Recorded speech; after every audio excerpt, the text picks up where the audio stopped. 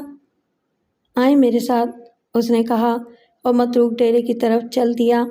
ہم پانچوں اس کے پیچھے چل پڑے۔ وہ لمبے لمبے ڈگ اٹھاتے ہوئے چل رہا تھا اور اس کی چال میں توانائی پائی جاتی تھی۔ جن افراد کو ہم ڈیرے پر چھوڑ آئے تھے وہ کنویں کے قریب ایک اونچی جگہ پر بیٹھے ہوئے تھے۔ کوچوان اپنے ٹانگے میں وہاں آئے تھے اور گھوڑوں کو آرام کرنے کے لیے کھلا چھوڑ دیا تھا۔ ہدایت احاطہ عبور کر کے کمرے میں داخل ہوا اور تری کی طرف اشارہ کرتے ہوئے بولا، لڑکا وہ سو رہا ہے۔ میں نے ٹارچ کی روشنی دری پر ڈالی اور یہ دیکھ کر تنبا خود رہ گیا کہ لڑکا واقعی دری پر سو رہا تھا۔ کرامت علی تیزی سے بیٹے کی طرف بڑھا مگر ہدایت اللہ نے اسے ہاتھ کے اشارے سے روک دیا اور بولا، لڑکا خیریت سے ہے، اس کی نیند خراب مت کرو۔ کرامت علی رک گیا اور متذبذب نظروں سے میری طرف دیکھنے لگا۔ ایسائی نے کہا، ہم یہاں سے ہو کر جا چکے ہیں، ہمیں تو اس دری پر کوئی لڑکا نظر نہیں آیا تھا۔ برخوردار، یہی سارا مسئلہ ہے، ہدایت اللہ نے کہا۔ انسان بہت سی چیزوں پر نظر ڈالتا ہے مگر وہ اسے دکھائی نہیں دیتی۔ آدمی روزانہ اپنے جیسے آدمیوں کو قبروں میں اترتے ہوئے دیکھتے ہیں پھر بھی اپنی موت پر یقین نہیں کرتے۔ یہ بصارت کا نہیں بصیرت کا معاملہ ہے۔ بجا فرماتے ہیں آپ، ایسائی نے کہا، لیکن ہم نے یہ ساری تکلیف اس لڑکے کے لیے اٹھائی ہے، یہ گھر جا کے نیند پوری کر لے گا۔ میں اسے خود گھر لے کر آؤں گا، ہدایت اللہ نے کہا۔ ویسے اسے جگا کر پوچھ لو، اگر یہ باپ کے ساتھ جانے پر تیار ہو تو مجھے کوئی اعتراض نہیں۔ یہ اجازت ملتے ہی کرامت علی نے مشتاق کو جگایا اور اسے ساتھ چلنے کے لیے کہا۔ لڑکا اٹھ کر کھڑا ہو گیا اور ٹارچ کی روشنی میں ادھر ادھر دیکھنے لگا، پھر وہ آنکھیں ملتا ہوا ہدایت اللہ کے پاس جا ٹھہرا اور بولا، میں تایا ابا کے ساتھ آؤں گا، آپ جائیں۔ سن لیا لڑکے کا جواب؟ کرامت علی، ہدایت اللہ نے کہا، اب جاؤ، ہم کل شام کو حویلی آئیں گے، سب کو ساتھ لے کر۔ تمہیں کوئی اعتراض تو نہیں ہے؟ کوئی اعتراض نہیں ہے، کوئی اعتراض نہیں ہے، کرامت علی نے کہا۔ آپ بڑی خوشی سے مشتاق کو اپنے پاس رکھیں۔ آئیں ملک صاحب، واپس چلیں۔ ہم سب مشینی انداز میں کمرے سے نکل کر اسی جگہ پہنچ گئے جہاں ٹانگے کھڑے تھے۔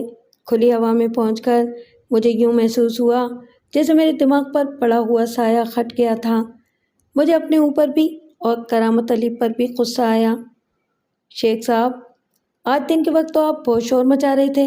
میں نے کہا، آپ بیٹے کو چھوڑ کر اب باہر آ گئے ہو؟ اگر یہی کرنا تھا تو اتنی تکلیف اٹھانے کی کیا ضرورت تھی؟ ملک صاحب، سچی بات تو یہ ہے کہ میرا دماغ کام نہیں کر رہا۔ بھائی جی نے پتہ نہیں اپنے آپ کو کیا بنا لیا ہے۔ آپ نے دیکھا نہیں کہ وہ کیسی خوفناک نظروں سے میری طرف دیکھ رہے تھے؟ اس کی بات ٹھیک ہی تھی، ہدایت اللہ کی آنکھوں میں جادو بھرا ہوا تھا۔ وہ جس شخص کی طرف دیکھتا تھا اس کی قوت ارادی بالکل ختم ہو جاتی تھی۔ ہم ٹانگوں میں بیٹھ کر واپس چلے گئے۔ اگلے روز شام کے وقت مجھے کرامت علی کا پیغام ملا کہ میں کچھ دیر کے لیے حویلی آ جاؤں، ایک ضروری کام ہے۔ میں ایک آدمی کو ہمراہ لے کر حویلی پہنچ گیا۔ بیٹھک میں شیخ برادران چند دیگر افراد کے ہمراہ گمسم بیٹھے ہوئے تھے۔ یوں معلوم ہوتا تھا کہ ان پر کوئی آفت نازل ہونے والی تھی۔ آئیں ملک صاحب، تشریف رکھیں۔ کرامت علی نے اٹھ کر میرے ساتھ ہاتھ ملایا۔ بھائی جی تھوڑی دیر میں یہاں پہنچنے والے ہیں، کوئی آدھا گھنٹہ پہلے ان کا پیغام ملا ہے۔ ہم نے سوچا کہ آپ بھی یہاں موجود رہیں تو اچھا ہے۔ میں صوفے پر بیٹھ گیا اور ادھر ادھر کی باتیں کرنے لگا۔ نصف گھنٹے کے بعد ایک ملازم دوڑتا ہوا اندر آیا اور بتایا کہ بڑے شیخ صاحب آ گئے تھے۔ بیٹھک میں موجود سب لوگ کھڑے ہو گئے اور ایک دوسرے کو آگے چلنے کے لیے کہنے لگے۔ چند لمحوں کے بعد شیخ ہدایت اللہ شان بے نیازی سے چلتا ہوا کشادہ برآمدے میں داخل ہوا۔ اس نے حسب سابق سفید چوغا پہن رکھا تھا، گلے میں پٹکا اور سر پر پگڑی تھی۔ وہ اکیلا نہیں تھا، اس کے ساتھ 6 افراد اور بھی تھے۔ ایک درمیانے قد کی عورت تھی جس نے سبز چادر اوڑھ رکھی تھی۔ اس کے ساتھ 3 بچے تھے جن کی عمریں 10 اور 6 سال کے درمیان تھیں۔